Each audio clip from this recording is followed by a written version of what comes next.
दोस्तों नमस्कार। आप देख रहे हैं अपना चैनल न्यूज नशा। मैं हूं महेश गुप्ता। इन दिनों एक कमाल का कॉम्बो है। एक और हमारी जमीन को चीन आसानी से खिसकाता जा रहा है। गांव दर गांव विकास चीन के नक्शे में जुड़ रहा है, मगर दूसरी ओर हमें बहलाने के लिए मीडिया में हेडलाइन बनती है, भारत की रेंज में आया पूरा पीओके, आतंकी बदलने लगे ठिकाना, पाक सरकार भी कर रही है मदद। ऐसे में सवाल तो बनते हैं कि जब चीन हमारी जमीन पर कब्जा कर रहा है तो ऐसे में क्या पाकिस्तान का डर दिखाना एक नया चाय वाला डिस्काउंट ऑफर है? और सबसे बड़ा सवाल यह है कि देश को असली खतरा किससे है, जो चुपचाप हमारी जमीन खा रहा है या फिर जो अखबारों की सुर्खियां बनाकर हमें डराता रहता है? आज हमारे साथ चर्चा में जुड़ रहे हैं डॉक्टर सूरज यादव मंडल जी, जो कि प्रोफेसर हैं दिल्ली यूनिवर्सिटी में। डॉक्टर साहब नमस्कार। नमस्कार सर। डॉक्टर साहब, आप आज का जो हमारी चर्चा का विषय है थोड़ा ज्यादा सेंसिटिव है कि एक और तो हमारी जमीन चीन आराम से खिसकाता जा रहा है, लेकिन सर दूसरी ओर हमें बहलाने के लिए हेडलाइन बनती है, भारत की रेंज में आया पूरा पीओके, आतंकी बदलने लगे ठिकाना, पाक सरकार भी कर रही है मदद। तो सर अब जब हमारी जमीन पर चीन कब्जा कर रहा है तो क्या पाकिस्तान का डर दिखाना एक नया चाय वाला डिस्काउंट ऑफर है क्या सर ये? शुक्रिया वैसे महेश सर। अभी जो आप बात आपने कही वाकई में ये बहुत सेंसिटिव है। देश के हमारे सुरक्षा से जुड़ा हुआ मसला है। लेकिन ये देखिए ना कितनी विडंबना क्या है कि जब भारत का पाकिस्तान के साथ अभी हाल में ऑपरेशन सिंदूर के अंतर्गत जब एक तरह से युद्ध ही समझिए या झड़प हो रही थी या बैटल था, उस दौरान जो गोदी मीडिया ने तमाम अपने दायित्व का निर्वहन बिना किए हुए और किस तरह से उन्होंने हेडलाइंस बनाना शुरू किया कि हम पेशावर पहुंच गए हैं, तो हम अफगानिस्तान के बॉर्डर पहुंच गए हैं, तो ये सब बातें तो निश्चित तौर से बहुत ही देश की सुरक्षा के साथ तो है ही एक तरह से सवालिया निशान खड़ा करता है। लेकिन अंतर्राष्ट्रीय रूप से हम लोग एक हंसी का पात्र बन गए। हम लोग पर लोग पूरे देश, दुनिया के अन्य देश हंस रहे थे।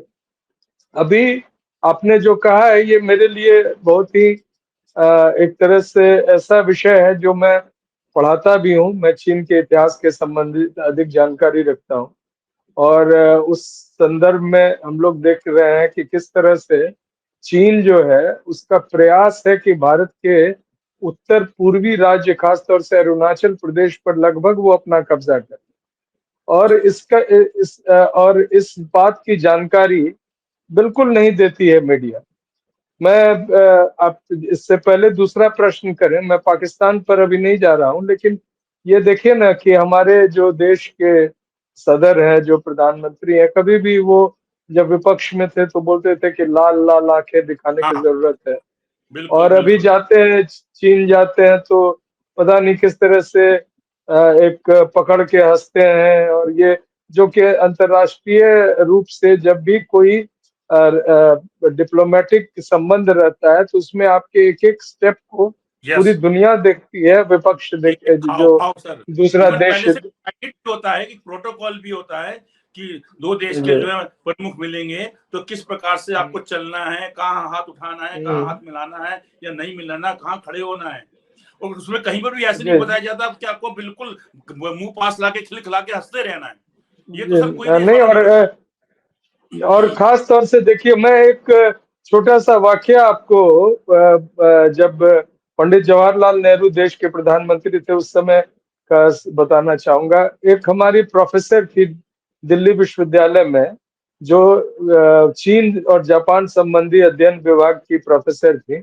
उनका नाम था मीरा सिन्हा भट्टाचार्य। तो मीरा सिन्हा जो थी वो चीनी भाषा की बहुत ही विद्वान थी, और वो प्राइम मिनिस्टर जब भी जाते थे चीन तो एक तरह से उनके बीच में जो द्विभाषीय का काम वो करती थी, इंटरप्रेटर थी। और जब भी वो कई बार वो यात्रा की पंडित जवाहरलाल नेहरू के साथ चीन में, और यहाँ तक कि जो वहाँ के प्रधानमंत्री थे चाउ एन लाई, उनसे वो व्यक्तिगत रूप से भी उनका एक तरह से संपर्क हुआ, वो जान पहचान हो गई और वो जानते थे। तो फिर एक अंतरराष्ट्रीय महिला सम्मेलन हुआ चीन में, और वहां पर सभी देश जो थे, खासतौर से एशिया के देश, उनकी जो महिला प्रतिनिधि थी वो एक लाइन में खड़ी थी और वहां के प्रधानमंत्री चावन लाई एक एक करके मिल रहे थे लोगों से। उसी समय भारत के साथ उनका एक प्रकार से जो अंतर्राष्ट्रीय संबंध है वो बिगड़ने लगा था, इस वजह से कि क्योंकि उन्होंने तिब्बत पर आक्रमण किया था और भारत ने 1959 में तिब्बत के जो धर्म गुरु थे दलाई लामा, उनको भारत में एक तरह से उनको पनाह दी थी, उनको असाइलम दिया। आज भी वो भारत में ही है। तो इसके कारण चीन जो है भारत से बहुत ही नाराज था। और वो नाराजगी कैसे व्यक्त की गई इसको मैं बताता हूँ, चूंकि ये बात वो हमारी प्रोफेसर, चूंकि मैं उनका स्टूडेंट था तो उन्होंने क्लास में बताया था हमको, तो मुझे याद है।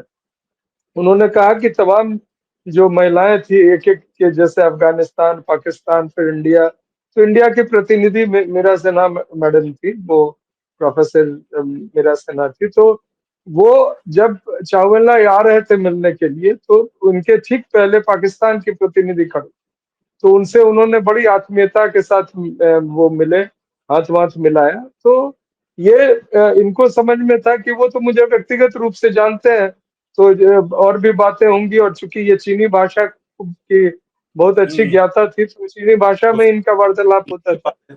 तो ये उनको विश करना चाहिए, लेकिन आप देखिए कि चावला इनको स्किप करके, बिना इनकी ओर देखे, बिना कोई अभिवादन किए या अभिवादन को स्वीकार किए, वो आगे चले गए और दूसरे देश की जो प्रतिनिधि थी उनसे बात कही। कहने का अर्थ है कि अंतरराष्ट्रीय जो व्यवहार होता है, जो एक प्रकार से डिप्लोमेसी का पार्ट होता है, उसमें आप किस प्रकार नाराज हैं कि खुश हैं किसी देश से, उसका अभिव्यक्ति उस समय होता है जब अंतरराष्ट्रीय मंच पर आप उसके जो शीर्ष नेता हैं या जो प्रधानमंत्री कहिए उनसे आप रूबरू होते हैं।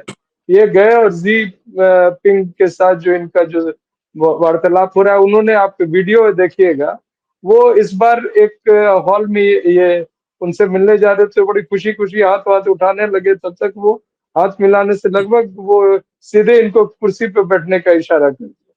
तो ठीक बात। अब ये देखा जाए कि हम क्या खो रहे हैं। पाकिस्तान के साथ एक हमारा बहुत ही एक प्रकार से ऐसा जंग 1962 में हुआ था जिसमें हमारे वीर सैनिकों ने तमाम दिक्कतों को सहते हुए, वो एक तरह से हिमालय के युद्ध में उस प्रकार से उनकी ट्रेनिंग नहीं थी, उनके पास सामग्री नहीं थी, उनके पास बर्फ में चलने वाले जूते नहीं थे, उनके पास वो आधुनिक हथियार नहीं थे, उसके बावजूद वो युद्ध लड़े। और सबसे घनघोर और सबसे भीषण युद्ध हुआ था रिजांगला का युद्ध।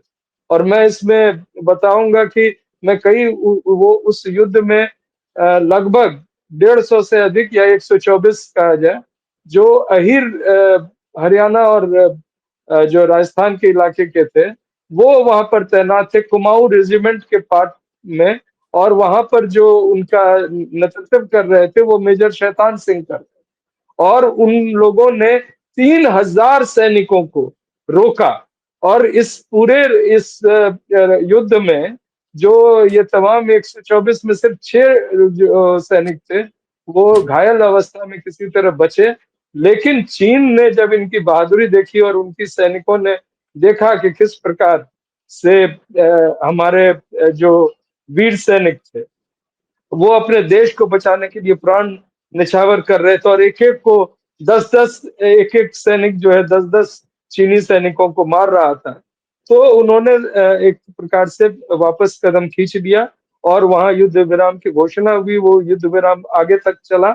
और मैं एक चीज बता दूं, एक बड़ी दिलचस्प चीन के राजनीति में है, उनके पारंपरिक सांस्कृतिक परंपरा में है कि वो तमाम देशों को मानते हैं, जैसे वो खुद को ईश्वर का, जो वहाँ सम्राट हुआ करते थे या जो राज्य होता था वो माना जाता था कि विश्व का केंद्र, बाकी सब जो है सो असभ्य लोग हैं, बारबरिक हैं। और खुद चाइना अकेला एक राष्ट्र है जो सभ्य लोगों का राष्ट्र है, और जो लोग जो दूसरे देश हैं उनके सम्राट के समीप जाकर उनको अपना एक तरह से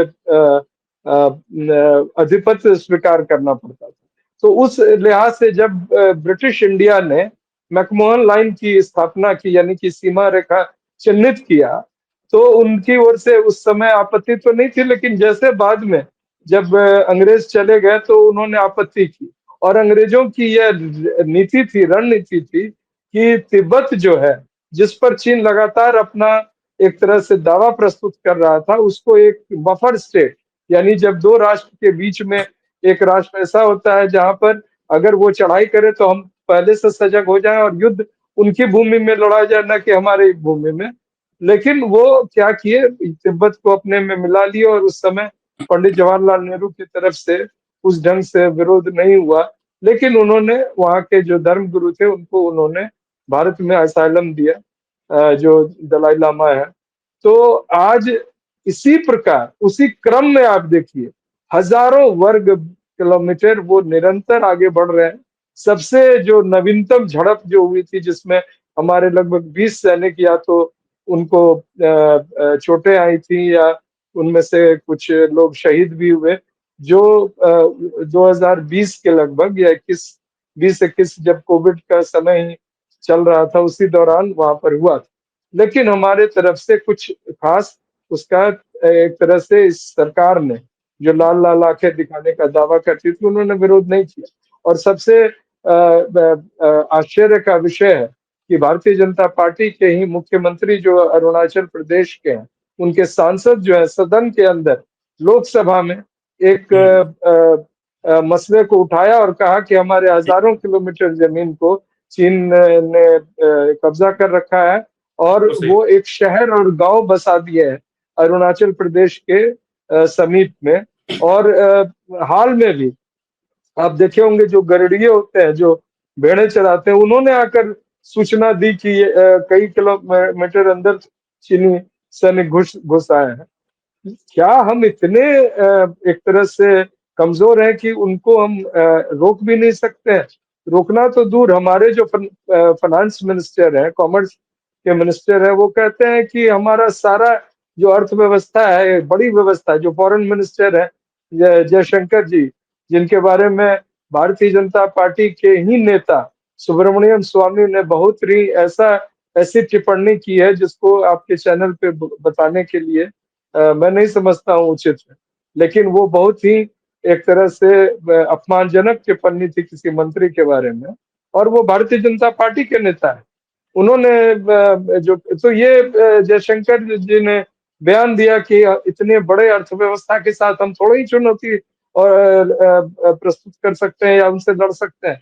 तो जाहिर है कि चूंकि चीन के साथ हम नहीं उनका मुकाबला शायद कर पा रहे हैं इस सरकार के अंतर्गत, कुछ और बातें भी होंगी जो हम लोगों को नहीं पता है। नहीं पता, शायद सही बात। कुछ ऐसे संबंध होंगे, कुछ ऐसे फाइनेंशियल ट्रांजैक्शंस होंगे, जो जिस समय पेटीएम शुरू हुआ था और जैक मा जो चीनी बहुत बड़े व्यापारी थे, उनके सहयोग से भारत में हुआ था, जिसके प्रचार में खुद प्रधानमंत्री ने अपने फोटो खिंचवाई थी। ठीक ऐसे बात कई है। मसले होंगे जिनके बारे में हमारे देश में लोगों को नहीं पता है, और उसके कारण ये मजबूर है कि उनको जवाब नहीं दे पा रहे हैं। तो इनकी जो पाली हुई मीडिया है, गोदी मीडिया, वो हमारा ध्यान भटकाने के लिए, पाकिस्तान में हमने ये कर दिया तो उनके, अगर कर दिया तो घुस जाओ, वो कुछ बता जब ठीक क्या बात रहे है। हो? ठीक बात है। चले जाओ, पीओके ले लो।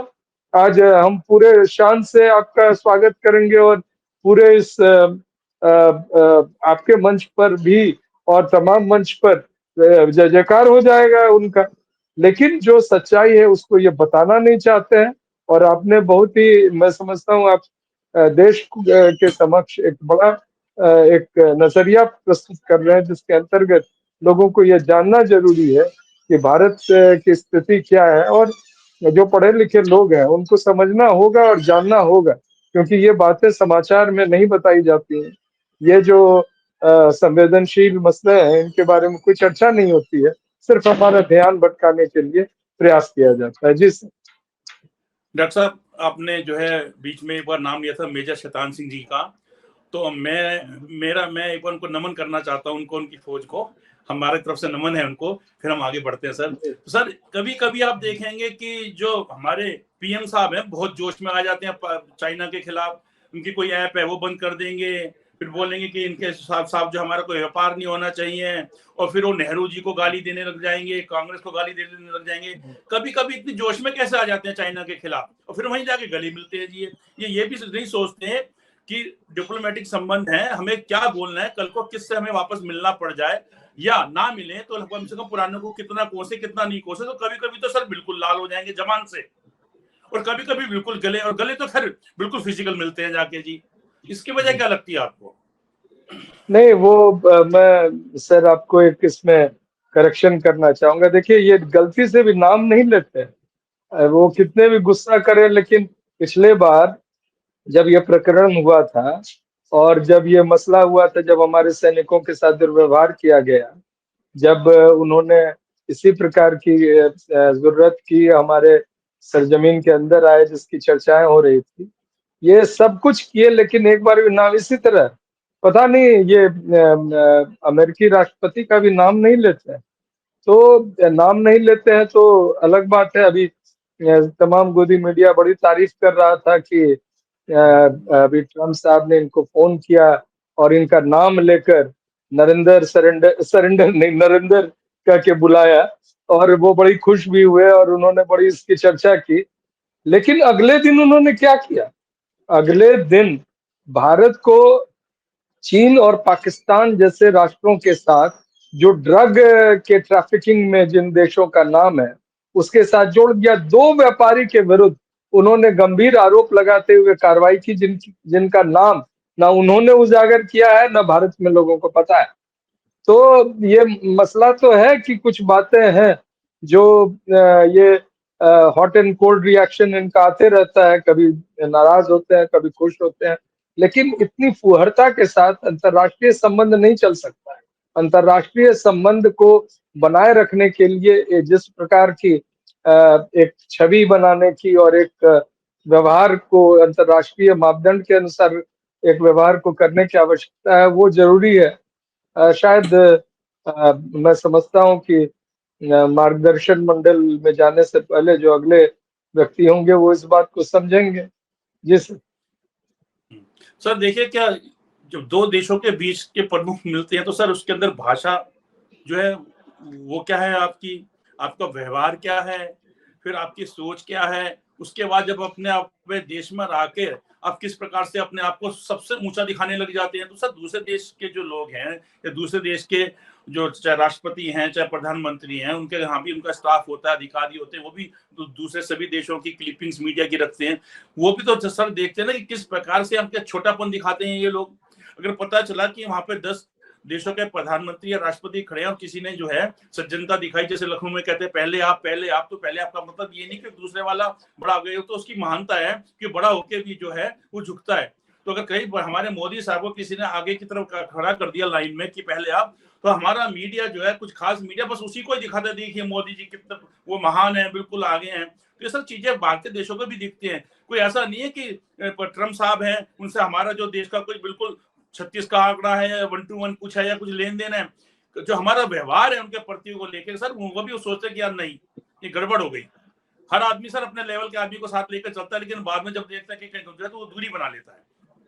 और सर चलिए हम इसी मुद्दे पर आगे बढ़ते हैं सर कि पीओके की रेंज में पहुंचने का दावा सुनकर सर क्या लद्दाख के गांव वाले ताली बजाएंगे या फिर सर सिर पकड़ लेंगे? लद्दाख के तो जो एक सांसद हैं उन्होंने तो पता धरना तक दिया था और सदन में भी आगे इस बात को उठाया था उन्होंने कि साहब वहां पे ऐसा हो रहा है।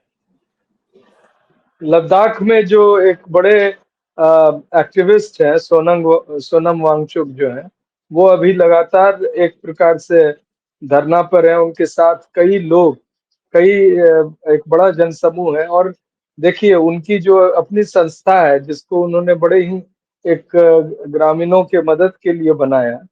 एक हिंदी फिल्म में आमिर खान जी ने उनका एक तरह से उसी कैरेक्टर के हिसाब से दिखाया भी था।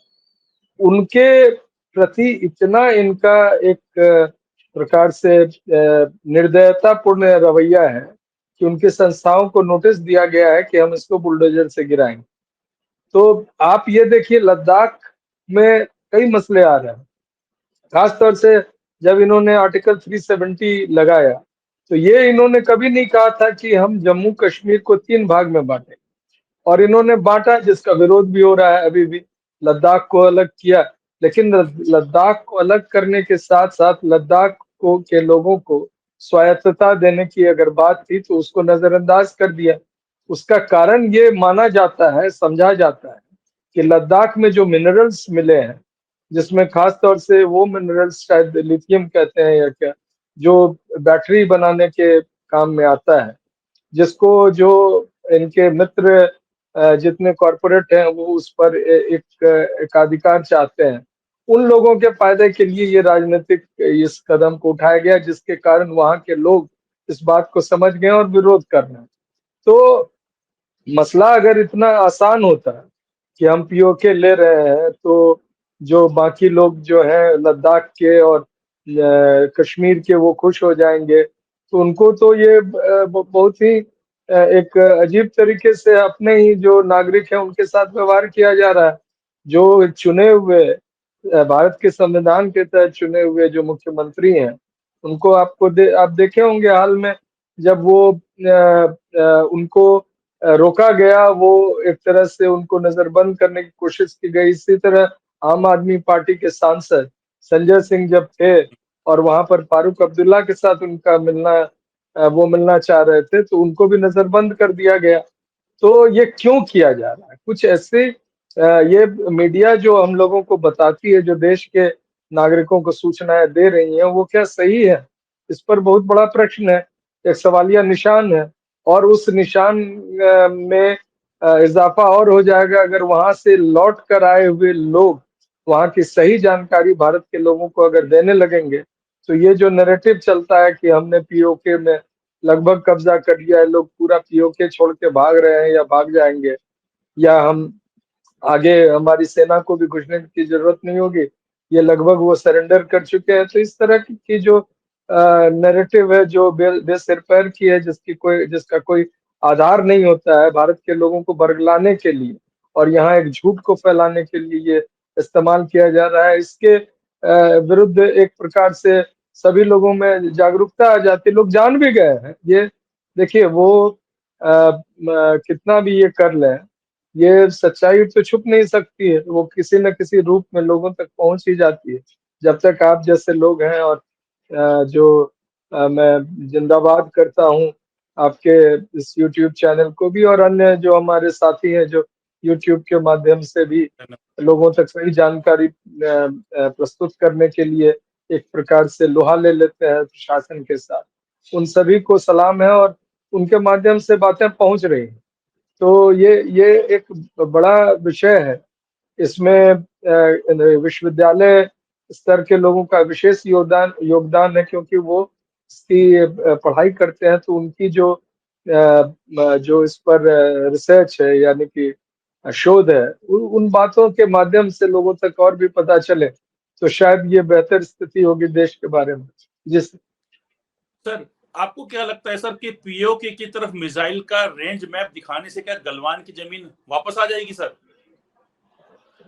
एक बहुत दिलचस्प बात युद्ध में जो अभी हुआ था वो मैं बताना चाहूंगा।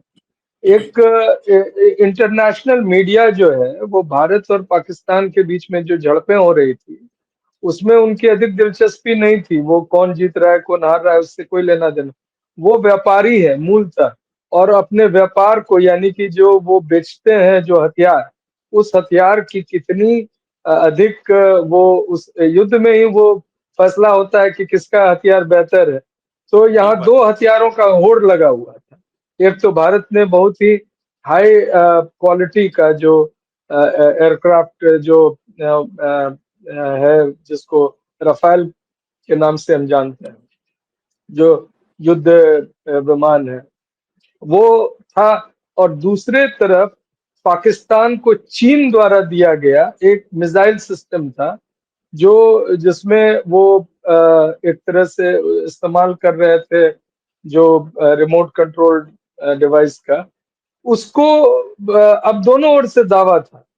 हम तो भारत के दावा को सही मानते हैं कि हमने हमारे एयरक्राफ्ट नहीं गिरे, और वो जो एयरक्राफ्ट थे चीन के या पाकिस्तान के, जो उनके ड्रोन्स के माध्यम से लॉन्च किए जा रहे थे, उनको नुकसान पहुंचा। लेकिन अंतर्राष्ट्रीय मीडिया में इस प्रकार की बहस छिड़ी हुई थी और अंतर्राष्ट्रीय मीडिया में बड़ी चिंता व्यक्त की गई कि चीन ने साबित कर दिया है इसमें कि उनके जो ड्रोन से के साथ जो मिसाइल्स फायर करने की जो एक क्षमता है और जो उसकी जितनी एक्यूरेसी है वो सही है। तो इस पर समझिए कि ये किस बात की ओर इशारा कर रहा है। हमारे देश के जो लोग इस चीज को समझते हैं वो बेहतर समझेंगे।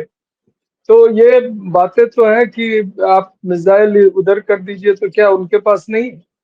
वो इन्होंने दावा किया था कि उनकी इकोनॉमी जो है ध्वस्त हो चुकी है, लेकिन ठीक है, इन वक्त पर आईएमएफ जिसमें अमेरिका का बहुत अधिक रोल होता है, उन्होंने इनको एक बड़ा पैकेज देके इनके अर्थव्यवस्था को मजबूत करने का कोशिश किया, जो इस समय बहुत ही रणनीतिक रूप से हमारे लिए ठीक नहीं था। अगर उनकी अर्थव्यवस्था इतनी कमजोर रहती वो खुद सरेंडर करते, लेकिन ये हुआ तो वो कहना उचित नहीं होगा कि हमारे ड्रोन्स और मिसाइल्स उधर हैं, धनुष लेके हमारा मुकाबला कर रहे हैं। ये सोचना ठीक नहीं हो। सर, क्या चीन के सामने जो हमारी चुप्पी है उसको पाकिस्तानी धमकियों के शोरगुल से ढका जाता है, जो जो हमारा मीडिया करता है? हमारी मीडिया की सर हरकत ये है कि कहावत है ना कि सर, हम देखते हैं कि बिल्ली है, बिल्ली को जो है कबूतर कबूतर के सामने जो बिल्ली होती है उसको खाने को आ रही है तो कबूतर अपनी आंख बंद कर लेता है। कबूतर सोचता है मुझे बिल्ली नहीं दिख रही, मैं सेफ हो गया, अब बिल्ली खा जाती है। तो सर, कभी भी दूसरे को कमजोर समझना सर अपनी एक हार को तय करने वाली बात हो जाती है।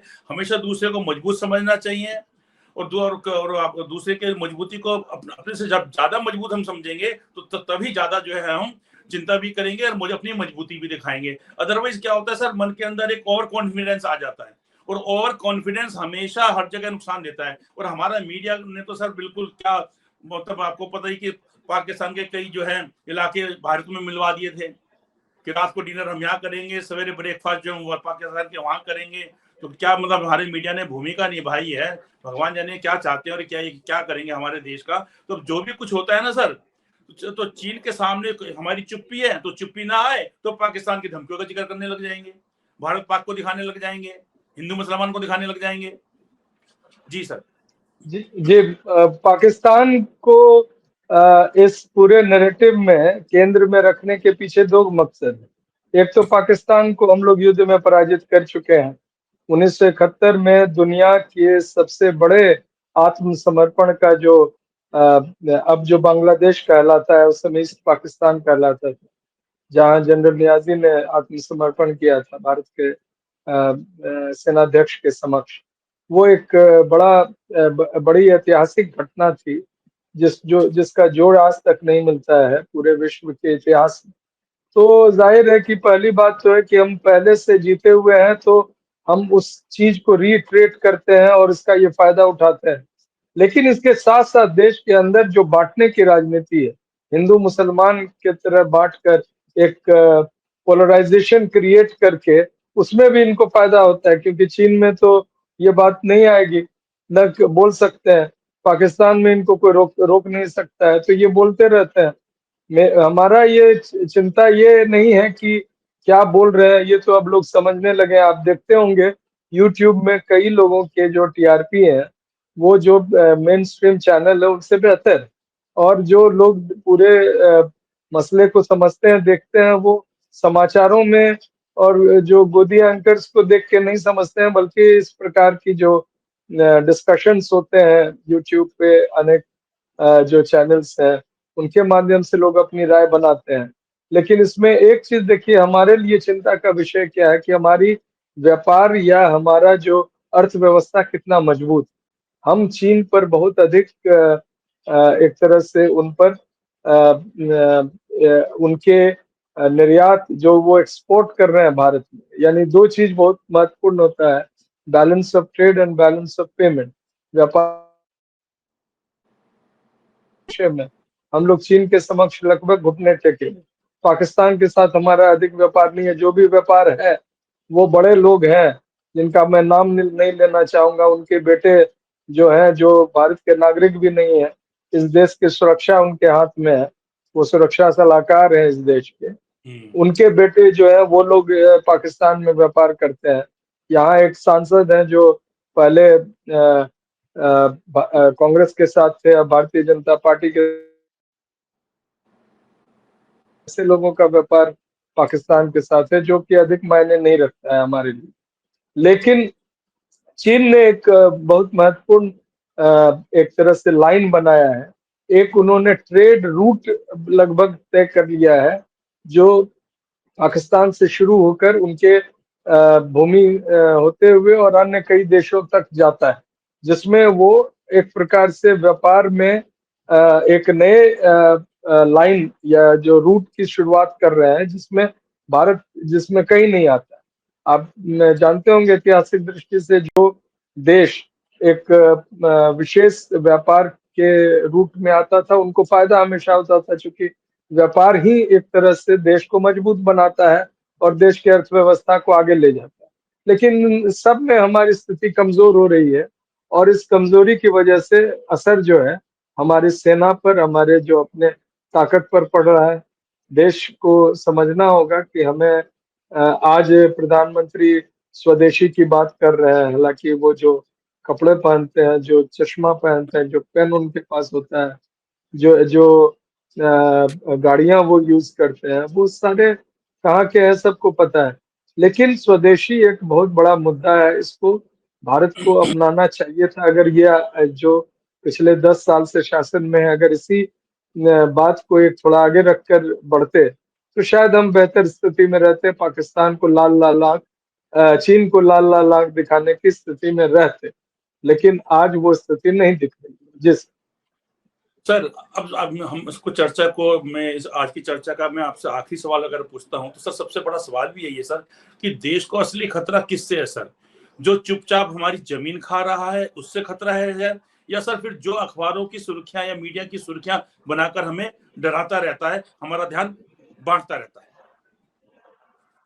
सर देश की सबसे बड़ा खतरा देश में जो है, जो देश को सच्चाई से रूबरू नहीं होने देता, चाहे वो सच्चाई जैसा भी हो। हमारे देश में बेरोजगारी कितनी है हम उस फिगर को ही नहीं आने देंगे। देश में भुखमरी की क्या स्थिति है हम नहीं आने देंगे। हम देश में जो हमारे जो व्यापार का संतुलन अन्य देशों के साथ और भुगतान का संतुलन कैसा है उसको भी झांक के रखेंगे। हम जो है सो हमारे जो लोग हैं वो जब विदेश जा रहे हैं तो उनको जब ये आप देखे होंगे कितनी शर्मनाक स्थिति थी जब अमेरिका से सिर्फ हमारे देश के नागरिकों को बेड़ियों में जकड़ कर बहुत मालवाहक बुरा। जहाज के साथ वो तो बहुत भेजा बुरा। गया था। ये इस देश के सम्मान के साथ सबसे बड़ा खिलवाड़ हुआ था। अगर मैं समझता हूँ मेरे पास वो ताकत कि रहती जब तो मुंह मोदी तोड़ जी कहते जवाब कि देते। मेरा जो है खास दोस्त है, बस सर ये बस एक भैया कहना फर्क रह गया था उनके शब्द में कि मेरा लंगोटिया यार है, बस इतना उन्होंने नहीं बोला, बाकी तो पूरी दोस्ती दिखा रखी थी सर। वहां जाकर चुनाव प्रचार कर रहे थे, बताइए। और उसके बावजूद जिस प्रकार से अमेरिका ने यहाँ पे भेजा, पूरे विश्व को दिखाया सर ये क्या कर रहे हैं, उनको हमारे देश को कितना सम्मान वो करते हैं, हमारे देश को कितना अपमानित कर सकते हैं, ये बकायदा उन्होंने दिखाया। हाँ, तो ये सबसे बड़ा खतरा यही है ना कि जब आपकी सम्मान नहीं बनी रहेगी तो कौन आपको इज्जत करेगा? आपके नागरिकों का कौन, आपके पासपोर्ट का क्या स्थिति है विदेश में? आप यहाँ जो बोल रहे हैं, आपके पासपोर्ट को कितनी इज्जत दी जाती है, उससे भी एक देश के सम्मान और का फर्क पड़ता है। इसलिए मैं समझता हूँ कि किसी भी सरकार को, चाहे वो किसी भी पार्टी की सरकार, देश के जो मूलभूत समस्याएं हैं और उनसे मुकाबला करने के लिए जनता का साथ वो किस तरह से ले रहे हैं, वो खुद कितना अधिक एक तरह से कमिटेड है, सिंसियर है, इसको जब तक वो नहीं बताएंगे तब तक देश उतना तरक्की नहीं कर पाएगा, उतनी ताकतवर नहीं बन पाएगा। इसलिए सबसे गंभीर खतरा है कि अगर हम सच्चाई को झांप देते हैं और सिर्फ अपने फायदे के लिए गलत समाचार, गलत नैरेटिव को आगे आने देते हैं। जिस सर आपने बीच में जो है मीडिया का और यूट्यूब का भी जिक्र किया था, ये बात बिल्कुल सच है सर कि अगर किसी ने सच्चाई देखनी है तो यूट्यूब पर ही देखेगा, क्योंकि जो हमारे चैनल्स हैं ना सर, बेशक से अगर कोई उनको देख रहा है तो उनको गोदी मीडिया जितने भी चैनल हैं, चाहे उनके एंकर हैं, चाहे उनके मालिक हैं, चाहे उनके रिपोर्टर हैं, चाहे बहस के दौरान जिस प्रकार से ये अपना रवैया दिखाते हैं गोदी एंकर, तो सर उनको लगता है कि हमें लोग देख रहे हैं। सच्चाई ये है कि उनको वो लोग देख रहे हैं। फॉर एग्जाम्पल कि अगर कोई जैन समुदाय से लोग जुड़े हैं तो अपने जैन मुनि हैं उनका प्रवचन सुन रहे होते हैं, तो किसी दूसरे धर्म का प्रवचन सुनने थोड़े जाते हैं सर। ऐसे अगर सर जो हमारे सिख भाई हैं वो अपने गुरुद्वारे में जो उनके पाठ होता है सर उसको सुनते हैं सर। मुस्लिम जो हैं वो अपना मस्जिद के अंदर जाते हैं शुक्रवार के दिन, वहां पर नमाज अदा करते हैं। हम हिंदुओं के अंदर जो है हमारे घर में जो कोई प्रवचन सुनाए जाते हैं या हम कहते हैं कि मॉर्निंग के अंदर आरतियां चल रही होती है तो हम उसको देखते हैं। तो ऐसे ही सर ये जो मीडिया है ना सर, ये गोदी मीडिया, इनके एंकर, उनको लगता है कि लोग हमें देख रहे हैं। सच्चाई ये कि उनको जो है खबर सुनने वाले लोग या खबर देखने वाले लोग नहीं देख रहे हैं। वो जो मोदी हैं के भक्त हैं, यही कह लीजिए कि बिल्कुल अंधभक्त हैं सर, वही देखते हैं। क्यों? क्योंकि उनको वो चीज पसंद आती है, क्योंकि वो उसी चीज से जुड़े हुए हैं। वो खबरों के लिए इनको नहीं देखते हैं। खबर के लिए तो सर मतलब आप ये कहिए कि हमारा जो मीडिया का ना सर नाश ही सत्यानाश हो चुका है सर, मैक्सिमम मीडिया का। एक तो न्यूज़पेपर हैं जो खुल के काम करते हैं सर, अभी तक नहीं दबे। प्रणाम उन अखबार वालों को जिन्होंने जो खूब दब के छाप रहे हैं, उनके मालिकों की भी हिम्मत को हम जो नमन करते हैं सर। उसके अलावा एक आधा मीडिया है, इलेक्ट्रॉनिक मीडिया, वो अपने रूट पर थोड़े से जमे हुए हैं। चलिए सर, आज की चर्चा को हम ये समाप्त करते हैं सर, फिर एक नई चर्चा को लेकर आपसे फिर जल्द जुड़ेंगे सर। नमस्कार। बहुत बहुत धन्यवाद। नमस्ते सर। और आप हमसे जुड़े रहने के लिए सब्सक्राइब करें YouTube पर, फॉलो करें Twitter पर और लाइक करें Facebook पर। और ज्यादा जानकारी के लिए आपको टाइप करना होगा सिर्फ न्यूज नशा।